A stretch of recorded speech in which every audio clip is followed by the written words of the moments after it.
Hello students, next question करते हैं। Question four में हमें लंबाई दी गई है मिलीमीटर में और पत्तियों की संख्या दी हुई है। एक बार स्टेटमेंट देखेंगे इस क्वेश्चन की।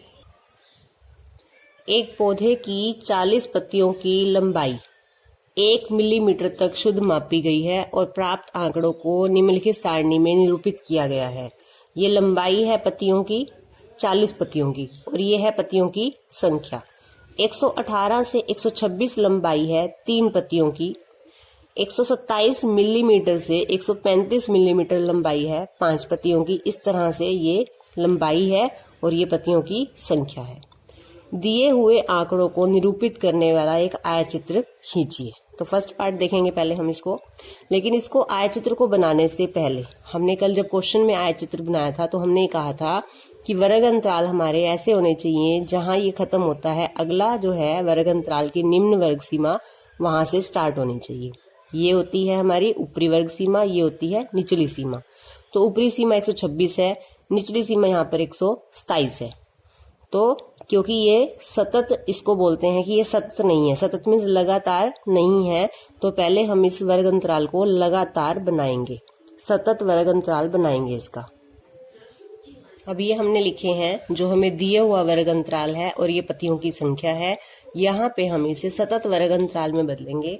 तो हमें क्या करना है, इसके लिए आपने इसकी निचली सीमा को आधा मिलीमीटर कम करना है और ऊपरी सीमा को आधा मिलीमीटर इसको हम बढ़ा देंगे। तो आधा कम कैसे करते हैं, 118 में से आधा कम करेंगे तो ये हो जाएगा 117.5 और इसको आधा बढ़ा देंगे तो 126 में जब आप आधा बढ़ाओगे तो हो जाएगा 126.5। 127 को आधा कम करेंगे तो हो जाएगा 126.5 से 135 में आधा बढ़ाएंगे तो 135.5। अब देखेंगे जो पहले वर्ग अंतराल की ऊपरी सीमा है वो अगले वर्ग अंतराल की निचली सीमा है। तो इस तरह से ये हमारा सतत वर्ग अंतराल बनता है।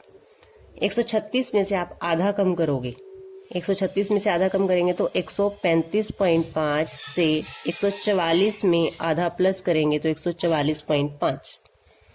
145 में से आधा कम करेंगे तो 144.5 से 153.5। 154 में से आधा कम करेंगे 153.5 से, इसको बढ़ाना है हमने आधा। 163 में से आधा कम करेंगे और 171 को आधा बढ़ा देंगे। इसी तरह से ये हो जाएगा 171.5 से 180.5। तो ये अब हमारे क्या है, सतत वर्ग अंतराल, जिससे हम आयतचित्र बनाएंगे इसके लिए। तो जब हम आयतचित्र बनाएंगे उसका पैमाना देखना है हमने। तो पैमाना लेने के लिए हमें देखना है सबसे बड़ी संख्या और छोटी संख्या। छोटी संख्या है 2 और सबसे बड़ी संख्या है 12। तो हमें जो y अक्ष पर पैमाना लेना है वहां पर हमें 12 तक की संख्याएं लेनी है। ये हम बनाएंगे पहले कार्तीय तल, x अक्ष बनाया हमने, y अक्ष बनाया, ये मूल बिंदु है। उसके बाद अब हमने यहाँ पर क्या लेने हैं, जो हमारे वर्ग अंतराल है और सभी में गैप जो है वो बराबर है। इनमें कितने कितने का गैप है आप देखेंगे, 117.5 से 126.5 माइनस करेंगे तो कितना है 9। तो 9 का गैप है सब में, तो इसका मतलब सब में गैप बराबर है 9 का। और यहाँ पर क्योंकि हमने 0 से सीधा हम 117.5 पर आ गए हैं, हमने पीछे की सभी संख्याओं को छोड़ दिया है, तो हम यहाँ पर x अक्ष पर इंच बनाएंगे। किस लिए, क्योंकि हमने 0 के बाद सीधा 117.5 लिया है, उसके बाद सभी में बराबर बराबर 9 का गैप है। तो क्योंकि हमें संख्याओं में बराबर गैप लेना है तो यहाँ पे हमने निशान बना देना है। अब y अक्ष पर हमने क्या लिया है, 1 से लेके 12 तक की संख्याएं ली हैं और पैमाना लिखा है हमने स्केल। x अक्ष पर तो जो एक बॉक्स है वो 9 मिलीमीटर के बराबर है, क्योंकि x अक्ष पर हमने लंबाई दिखाई है।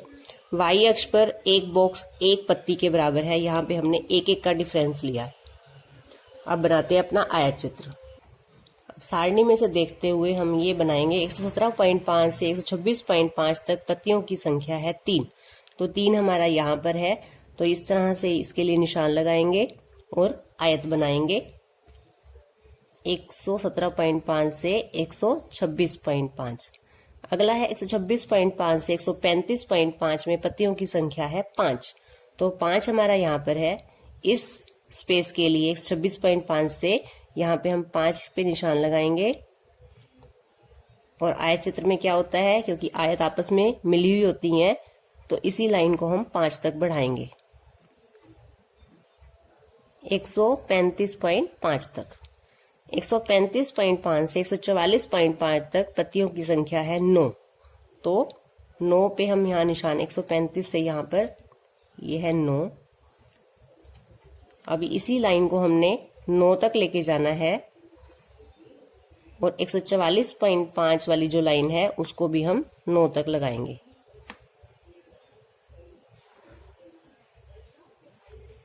अगला है 144.5 से 153.5 में संख्या है 12।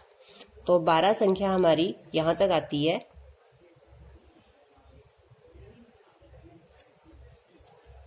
तो हम यहां निशान लगाएंगे और इस तरह से इसको मिलाएंगे।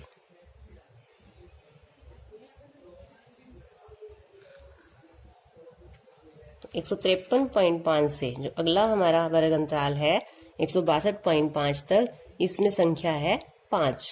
अब यहाँ 5 पे निशान लगाएंगे, क्योंकि ये लाइन तो ऑलरेडी आपकी यहाँ तक है, इस लाइन को आपने मिलाना है 5 से।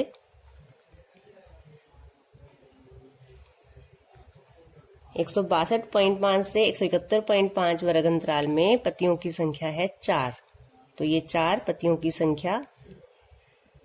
तो आयत चित्र हमारा कब बनता है, जब आयत आपस में मिली होती हैं, इसलिए वर्ग अंतराल जो है लगातार होने चाहिए। इसमें जो है पत्तियों की संख्या है 2। तो इस तरह से आपने इसको मिलाना है। तो ये हमारा आयत चित्र बन गया दिए हुई सारणी के लिए। तो अब इन पे यहाँ पे संख्याएं लिख देते हैं। 3, 5, 9, 12, 5, 4, 2। यहाँ पे आपने एक्स अक्ष पर दिखाना है कि हम क्या दिखा रहे हैं, लंबाई मिलीमीटर में, और वाई अक्ष पर इधर पत्तियों की संख्या। और जो स्केल चूज किया है वो जरूर लिखना है। एक्स अक्ष पर हमारा गैप 9 का है और वाई अक्ष पर हमने 1 का डिफरेंस लिया है। तो इस तरह से हमने आयत चित्र को बनाना है। इसी क्वेश्चन का आप सेकंड और थर्ड पार्ट देखेंगे। सेकंड पार्ट है, क्या इन्हीं आंकड़ों को निरूपित करने वाला कोई अन्य उपयुक्त आलेख है? तो हम इसका आंसर लिखेंगे हाँ। अन्य आलेख एक है बारंबारता बहुभुज। वो अभी तक हमने बनाया नहीं है, हम उसे अभी 6 क्वेश्चन में बनाएंगे, उसे बनाना सीखेंगे 6 क्वेश्चन में। तो इसका आंसर लिखेंगे कि उपयुक्त आलेख है बारंबारता बहुभुज। क्या यह सही निष्कर्ष है कि 153 मिलीमीटर लंबाई वाली पत्तियों की संख्या सबसे अधिक है? क्यों? अब सबसे अधिक पत्तियों की संख्या क्या है? 12। अब 12 पत्तियों की संख्या की लंबाई क्या है? 145 से 153 मिलीमीटर। लेकिन यहाँ क्या कहा उसने? 153 मिलीमीटर। हमें फिक्स नहीं पता 145 से 153 के बीच में कितनी भी लंबाई वाली पत्तियां हो सकती हैं, ये 12। तो हम ये नहीं कह सकते कि 153 मिलीमीटर वाली लंबाई वाली पत्तियों की संख्या ही सबसे ज्यादा है। तो सेकंड पार्ट में लिखेंगे, इन आंकड़ों को निरूपित करने वाला उपयुक्त आलेख बारंबारता बहुभुज है। थर्ड पार्ट के आंसर में लिखेंगे 145 से 153 मिलीमीटर लंबाई वाली पत्तियों की संख्या सबसे अधिक है, परंतु यह निष्कर्ष नहीं निकाला जा सकता कि 153 मिलीमीटर लंबाई वाली पत्तियों की संख्या सबसे अधिक है।